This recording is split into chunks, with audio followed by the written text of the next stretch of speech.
Aí eu falei, bom, e agora? Aí ela olhou e falou, ó, o Tião está dizendo aqui para você não deixar seus mestres, eu estava no comando, você não deixa seus mestres ir no sal nem no perfume, meu filho. Eles colocavam veneno também. Era para matar a gente. Então, não é só, o veneno eu já pedi às minhas meninas, as moças já limparam, mas é porque Tião disse que precisa desimpregnar também. A impregnação ficou muito forte, né? E você tenha muita sintonia hoje. Eu falei, tudo bem. Aí, mas, e eu falei, e essa coiseira que ela pegou, falou, não, faz primeiro a estrela, depois a gente limpa isso aqui. Nada de sal e perfume.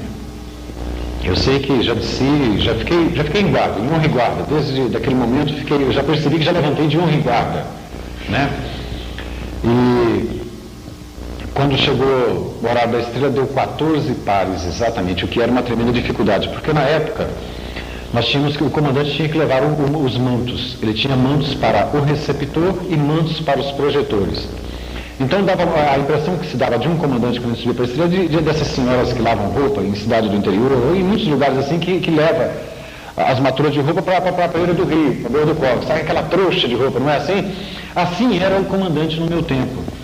Então eu era a Dozina, normalmente era a Terezinha. Depois de alguns meses, a Terezinha sustentou muito tempo, até Teresona, né, que a gente chama. Mas quando não era possível, então tinha que levar o gravador. Então o lampião, era um lampião a gás, né, que era a iluminação da estrela.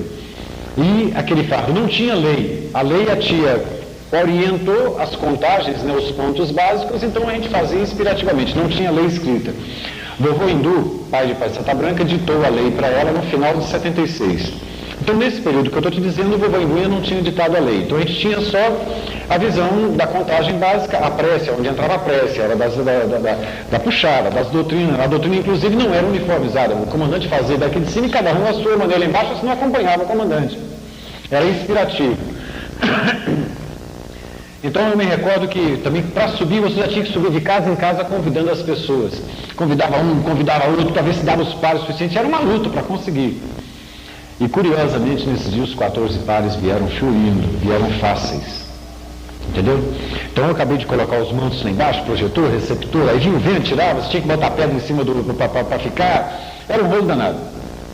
Fizemos as 3 estrelas, com os 14 pares. Tudo numa muita sintonia, todo mundo parece que, mesmo sem consciência real do fato espiritual, do fato etérico, mas um instinto, né, mediúnico, e todo mundo ali, né? Quando nós entramos no templo, com a escalada, a tia estava no radar nos esperando. Quando nós entramos, eu me lembro que tinha mais uns 20, 30 médiuns dentro do templo, entre médiuns com uniforme, médiuns sem uniforme, os médiuns do retiro devia ter uns 20 ou 30 médiuns. E nossos 14 pares. Quando eu cheguei próximo ao radar, trazendo a corte, né, meu povo, como ela disse, né, ela pediu que parássemos. E naquele instante ela fez o primeiro trabalho de contagem deste amanhecer. Então você vê que, por isso que eu estou te dizendo que não há possibilidade de esquecer esse dia. Né? Então ela mandou todo mundo se concentrar, e sempre fazendo alusão ao povo de Cachoeira e às sereias de Iemanjá. Né? Sempre fazendo essa alusão a eles, sintonizando as mentes dos médiuns. Interrompeu temporariamente todo o trabalho do templo, quer dizer, o retiro do templo. E aí invocou o povo de Cachoeira e começou a cantar o mantra. Né? E todo mundo cantando e tudo mais, médios de pé, e aquele, né, e sereias e tal, aquela coisa.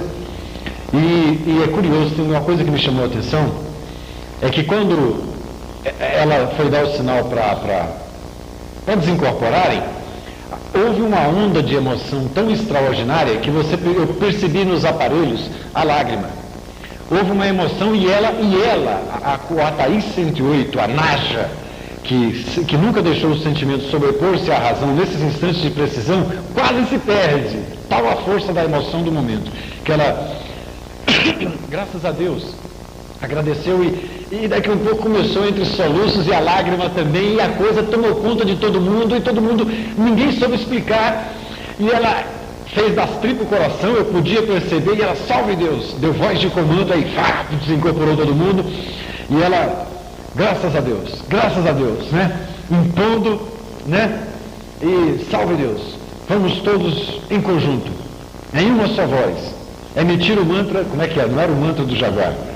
A prece de Simiromba, né? Ó Simiromba, aí todo mundo, do grande Oriente de Oxalá e tal. Quando terminou, ela, doutrinadores, muita sintonia, vamos fazer uma elevação. Aí, dedinho e todo mundo, bota lá e tal. Mais um, fez as 3 elevações. Aí, em nome do Pai e do Filho e tal, né? Aí, ela desabou outra vez. Falou, meus filhos, e entre soluços, né? Em nome de Jesus, por aquele que entreguei os meus olhos, em nome de nosso Senhor, mas emocionada, que foi muito raro também investir no templo, diante de um ritual, numa perspectiva ritualística, nesse quadro de emoção mesmo. Quer dizer, o acontecimento foi muito forte para ela. Então, ela, entre o domínio e a vazão do que viu, ela falou, meus filhos, em nome de nosso Senhor Jesus Cristo, e repetiu várias vezes assim, pelos olhos que entreguei a Jesus, neste instante 300 Exus voltaram para Deus. 300 Exus voltaram para Deus. Então foi extraordinariamente marcante. Curiosamente, porque quando começou as aulas de Centúria em 1976, que o Nestor recebeu a determinação de Pajão para começar a Centúria, então de vez em quando ela ia lá dar uma cancha, ela dava uma aula, dava 2, não dava, mas o Nestor ia buscá-la, e vinha seu Mário, vinha ela. Então, numa das aulas dos primeiros cursos, se não me engano, o primeiro e segundo curso de Centúria, ela voltou a abordar esse assunto.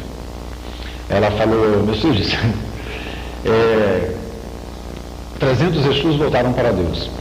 Nós só não conseguimos pegar o líder dos 300, porque o líder muito esperto, ele muito intuitivo, ele viu o trabalho e falou, isso aqui, ele jogou o povo, mas não foi. Então aquele que encomendou o trabalho para destruir o vale de Tia Neiva, aí ela contou o caso dele, ele falou, olha, então essa pessoa que encomendou o trabalho viveu momentos muito difíceis, porque o Exu, quando perdeu a sua legião, foi em cima dele para cobrar, né? Então quando ele se viu arrochado e não tendo como pagar, ele só teve uma saída, foi vir para o Vale do Amanhecer, né? E ele agora está aqui, graças a Deus, é o mestre Jaguar, e foi a única maneira que ele encontrou de se salvar, de se libertar. E é curioso, até na época que houve uma piada, porque teve um Jaguar que falou, conta, quem é, né? Quem é? E ela, de jeito nenhum, vocês vão derreter ele na vibração. Então, ela nunca falou quem é. Então, na verdade, com esse acontecimento, estabelece uma relação de que o pacto que ela havia feito antes dos submundos foi quebrado. Não, porque você observa que tem um que não se submeteu ao pacto, ele não aceitou o pacto, né? Somente 6 dos grandes 7 é que aceitaram o pacto. Da onde se deduz que esse ele o que teria sido o causador do trabalho. Ele sempre trouxe, e está sempre trazendo. E tudo indica que nós temos que estar sempre em guarda, porque sempre vai estar por aí, né? Bálsamo, com a vida da Centúria, já começou a formação do mestrado, a formação do povo, do continente? A Centúria foi a base, né? A estrutura, a cultura básica, porque até o início da Centúria a gente fazia as coisas sem saber por quê. E ela dizia, mesmo quando ela fazia reuniões, inclusive antes da Centúria ela fazia, lembra delas, às sextas-feiras, fazia as reuniões na sexta-feira. Eu me recordo que eu era recepcionista nesse tempo, então era uma luta danada, porque os bancos eram tudo de madeira e ficava de frente para os tronos, para a pilha e tudo mais. Aí eu chegava cedo para colocar, no sábado, para colocar os bancos tudo de volta para o lado, porque para a aula dela tinha que voltar os bancos tudo de frente para o radar, para onde ela dava a aula. E depois tinha que voltar, porque na época quem era recepcionista era eu, Valdemar, aquele morenão que era para ser o primeiro recepcionista, Ivan Newton, lembra dele? De que o Nilson se afastou. Né? E é claro, aí tinha a casta, né, daqueles servidores, né, que era um misto de tudo, Edelvis desde aquele tempo, o Alecaro, secretário da Clarividente, Neto, Mariana, a primeira ninfa Sol, né? No futuro veio a ser a primeira Sol, Darmochanto Sol. Mas eu era o único recepcionista que cuidava dessa área aí. E quando é que começou a delinear essa ideia do Trino, Jaruã e a sua linha de trabalho?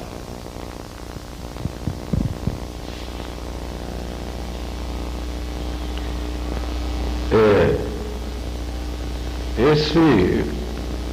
Ou foi espontâneo? Eu nunca entendi.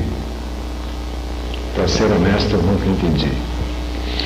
Na grande realidade, já que você está registrando, não sei qual é o propósito disso. Posteridade. Eu fui a última tropa a entrar no oráculo, foi a minha tropa. A minha tropa. Inclusive, nenhum dos meus sextos e sétimos gostam de se lembrar, porque todos são arcanos atuais. E, diga-se de passagem, são aqueles que mais criticam o livro de leis. E é curioso, eram meus raios. Eles não fazem parte dos 39. Na grande parte foram rajas, né? E hoje, inclusive, alguns com povo. Mas, se me permite... Então, mas meu povo já estava em torno de uns 70 mestres, e eu ainda tinha convicção de que eu voltaria ainda a beber. Era uma coisa curiosa. Eu estava vivo, eu falei, eu vou passar vergonha demais nesse povo. Então eu os reuni na cabala. Foi a primeira grande decepção que eu provoquei na clarividente. Porque eu reuni meu povo, né? E falei, olha, vou passar vergonha demais, não sei isso. Eu não sei, eu sinto uma angústia danada, e eu acho que eu ainda acabo não ficando nesse lugar. Então eu quero que vocês saiam e cada um escolhe o seu povo, vocês vêem o adjunto de praxe, e vê aí, porque eu vou inclusive entregar isso que eu sou. Eu fui consagrado no Entre os 39 como jaguar solitário da Crescente, Coataí 108, né? E entrei com meus 7 sétimos, ninfa, madrinha, padrinho e tudo mais, né?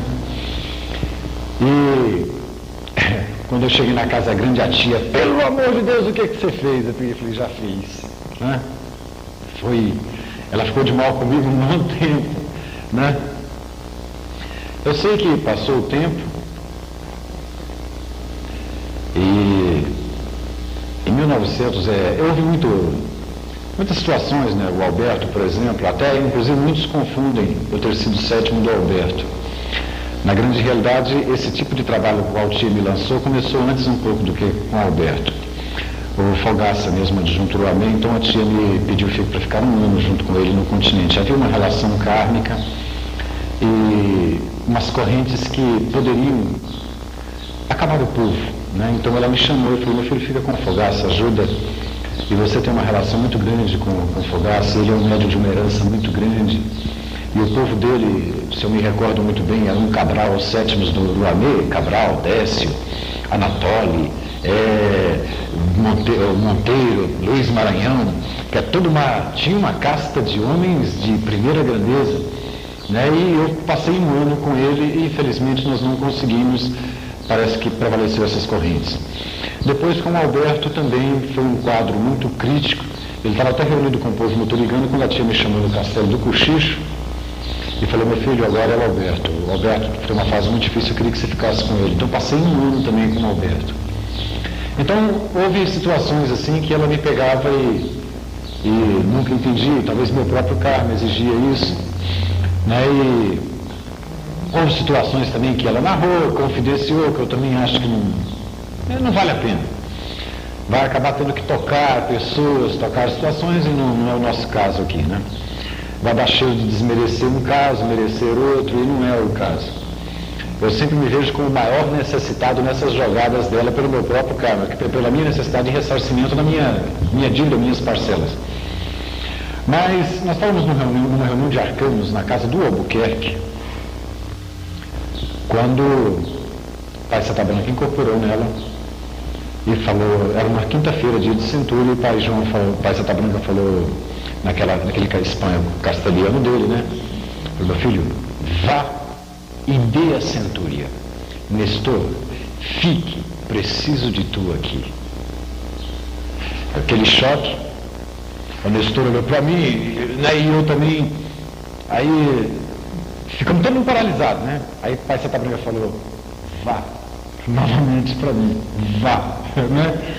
E realmente eu fiquei sem ambiente também, né? Eu falei, Nestor,